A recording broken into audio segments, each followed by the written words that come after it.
ஓம் சாய்ராம். என் அன்பு செல்லமே, என்னுடைய அழகான தங்கமே, எப்பொழுதுமே கவலைகளோடு இருக்கிறீர்கள். கவலைகளோடு ஒரு நாளும் இருக்காதீர்கள்.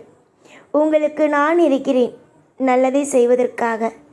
நீங்கள் இதற்காக தேவையில்லாமல் கலங்கி நிற்க வேண்டும். கலங்கி நின்ற காலங்கள் அனைத்து போய்விட்டது. எப்போ பார்த்தாலும் உங்களுடைய வாழ்க்கையில் உங்களுடைய மனதுக்குள் ஓடிக்கொண்டு இருக்கும் நிறைய கவலைகள் எனக்கு தெரியும். நீங்கள் எதை பற்றி எல்லாம் யோசிக்கிறீர்கள், இதெல்லாம் உங்களுடைய வாழ்க்கையில் பிரச்சனைகளாக இருக்கிறது என்பதெல்லாம் எனக்கு தெரியும். போக போக அனைத்தையும் சமாளிக்கும் சக்தியையும் சமாளிக்கும் திறமைகளையும் உங்களுக்கு நான் கொடுக்கிறேன். நிச்சயமாக நான் ஒரு விஷயத்தை மட்டும் சொல்ல ஆசைப்படுகிறேன். நீங்கள் யாரையும் நம்பாதீர்கள். உங்களுடைய வாழ்க்கையில் ஒவ்வொரு நாளும் உங்களுக்கு எப்பொழுதும் கஷ்டத்தை கொடுக்க வேண்டும் என்றுதான் ஒரு பெண் சுற்றி கொண்டு இருந்தார்.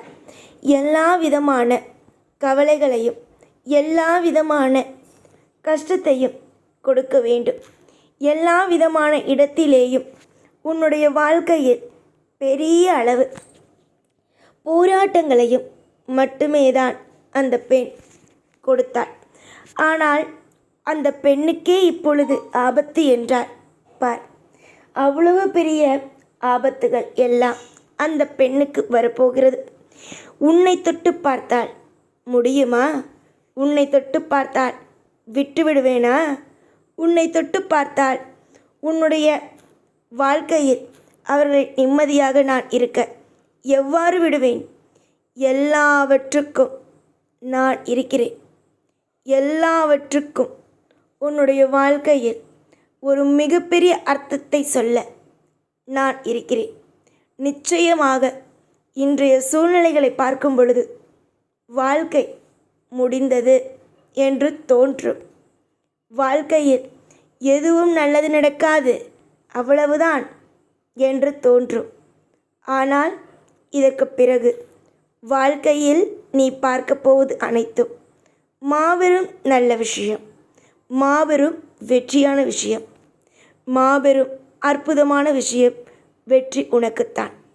தேவையில்லாமல் உங்களுடைய வாழ்க்கையில் ஏதேதோ குழப்பத்தோடு வாழ்க்கையில் அடுத்து நாம் என்ன செய்ய போகிறோம் என்ற குழப்பத்தோடெல்லாம் இல்லாமல் நம்முடைய வாழ்வில் நாம் நிச்சயமாக நலமானது நடக்கும் என்று நம்புங்கள். அது மட்டும் அல்லாமல் உங்களை வாழ்க்கையில் கசப்பாக ஒவ்வொரு விஷயத்திலேயும் ஆக்கலாம் என்ற திட்டம் போடுபவர்களுக்கு நல்ல நல்ல தண்டனை கிடைக்கும் என்று நம்புங்கள். நீங்கள் ஒன்றும் தெய்வத்தை நம்பாமல் அல்ல, தெய்வங்களை முற்றிலுமே நம்பிதான் இருக்கிறீர்கள். அடிக்கடி நீங்கள் என்னிடம் கேட்கும் ஒரே ஒரு விஷயம், யாரை நம்புவது, யாரை நம்பக்கூடாது என்பது எனக்கு தெரியவில்லை. ஆனால் தெய்வத்தை நான் நம்புகிறேன்.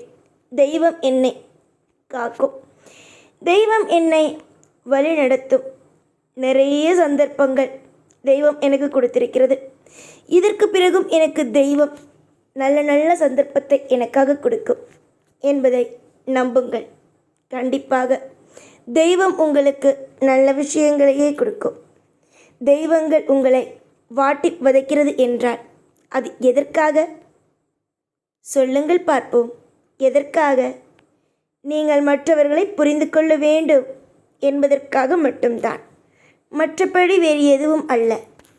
தேவையில்லாமல் நம்முடைய வாழ்க்கையின் நிலைமைகள் முடிந்தது என்று மட்டும் ஒரு நாளும் நினைக்காதீர்கள். நிச்சயமாக நான் இருக்கிறேன். உங்களுடைய வாழ்க்கையில் நான் எந்த சூழ்நிலையாக இருந்தாலும் மாற்றுவேன். எந்த ஒரு விஷயமாக இருந்தாலும் அதை நான் சரி செய்வேன். பேரின்பங்களையும் துன்பமாக இருந்தாலும் அந்த துன்பத்தில் இருந்தும் உங்களை நான் மீட்டு எடுப்பேன். நிச்சயமாக பொறுத்திருந்தால் இங்கு நீங்கள் அனைத்தையும் ஆள முடியும்.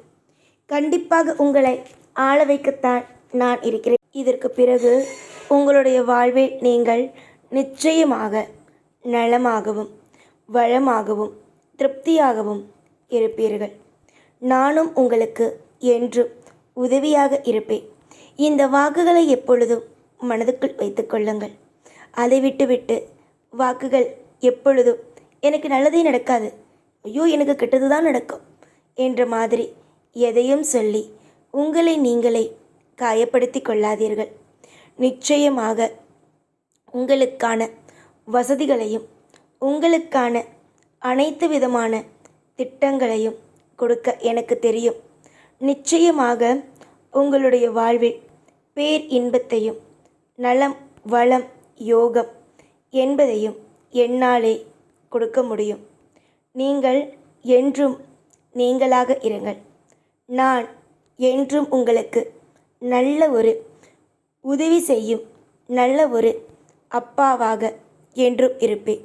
உன்னை யாரெல்லாம் கவலைப்படுத்த நினைத்தார்களோ அவர்களுக்கு மத்தியில் யாரெல்லாம் உன்னை தூக்கி எறிய வேண்டும் என்று நினைத்தார்களோ அவர்களுக்கு மத்தியில் நான் உன்னை நிச்சயமாக தலை நிமிர்ந்து வாழ வைப்பேன். நீங்களும் சரி, உங்களுடைய குடும்பத்தில் இருப்பவர்களும் சரி, யாரென்று நான் பார்த்து பார்த்து எல்லாம் செய்வது அல்ல. தவறா தண்டனையா அதை கொடுப்பேன். உன் வாழ்க்கையில் பிரச்சனையா அதை தீர்ப்பேன். இதுதான் நான். இனிமேல்தான் உங்களுடைய வாழ்க்கையில் சந்தோஷம் என்ற ஒன்றை பார்க்க போகிறீர்கள். நிச்சயமாக நான் உங்களுக்கு என்றுமே துணையாக இருப்பேன். நான் என்றுமே உங்களுடைய வாழ்க்கையில் உங்களுக்கு நாளுக்கு நாள் சந்தோஷங்களையே நிச்சயம் கொடுப்பேன். நிறைய கஷ்டங்கள், நிறைய வழிகள், நிறைய வேதனைகள் என்பதை மட்டுமே பார்த்த உங்களுடைய வாழ்வில் நான் சில பல சந்தோஷங்களையும் இனி வரும் காலத்தில் கொடுப்பேன். காலதாமதம் ஆகிவிட்டேன் என்ற சில கவலைகள் உங்கள் மனதுக்குள் இருக்கிறது. ஆனால் இதற்கு பிறகு உங்களுடைய வாழ்க்கையில் கவலைகள் இல்லாமல் நானே நிச்சயமாக ஆக்குவேன். நிச்சயமாக நீங்கள் புரிந்து கொள்வீர்கள். நான் உங்களுக்கு எப்படிப்பட்ட உதவிகளை எல்லாம் செய்திருக்கிறேன் என்பதை கூடிய விரிவாகவே புரிந்து கொள்வீர்கள். நல்லதுக்கு என்றுமே நான் கூட இருப்பேன். தீய விஷயங்களுக்கு மட்டுமே நான் கூட இருக்க மாட்டேன். ஆனால் நல்ல நல்ல விஷயங்களுக்கு என்றுமே நான் கூட தான் இருப்பேன். என்றும் என்றும் எப்பொழுதும் உங்களுடைய வாழ்வில் நான் பெரிய ஒரு பங்கு வகிக்கிறேன். உங்களுக்கு என்றுமே நல்லது செய்து வாழ வைத்து விட வேண்டும் என்ற ஆசைகளை கொண்டே நான் இருக்கும் பொழுது தவறுகள் என்ற ஒன்றை எப்படி நான் நடத்துவேன்? தவறுகளுக்கு என்றும் எப்பொழுதும் இடமல்ல. நல்லதுக்கு மட்டுமே இங்கு இடம். என்னிடம் வந்து கையேந்தி நிற்க வேண்டிய அவசியங்கள் அல்ல. செய்ய வேண்டிய அத்தனையும் தானே செய்வேன். இதுதான் நான். நீங்கள் நினைக்கிறீர்கள் தெய்வத்திடம் கெஞ்சினால் மட்டும்தான் தெய்வம் உதவி செய்யும் என்று. தெய்வம் கெஞ்சினால் அல்ல, அன்போடு கேட்டாலே செய்ய ஆரம்பிக்கும். உங்களுடைய வாழ்வில் நீங்கள் பெரிய பெரிய தவறுகள் எல்லாம் செய்யவில்லை. நீங்கள் என்னிடம் கேட்டது ஒரே ஒரு விஷயம் மட்டும்தான். என்னுடைய வாழ்க்கையில் நான் முன்னேற வேண்டும் என்பது கட்டாயமாக நடக்கும். ஓம் சாய்ராம்.